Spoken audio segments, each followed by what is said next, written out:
Ito yung mahabang tulay sa Ilocos Sur, guys. Tingnan nyo. Ang labo ng tubig. Ito yung time na bumabagyo ng napakalakas. At ang tinamaan nun ay ang bandang La Union saka Ilocos Sur. Kaya yan ang tubig niya malabo. Ayun. Mahabang tulay yung guys.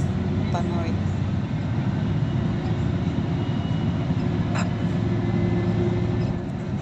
Ito yung time na umuwi ako na hindi ko akalain na ganito ang kalakas ng bagyo. Ang dami namin nadaanan ng mga kawis na natutumba. Yung mga kahoy na iba, lagas na yung mga dahon. Buti dito sa Ilocos Sur, hindi gaano mapuruhan. Kaya, ayan, berde pa. Diba? Sa pauwi ako ng norte that time.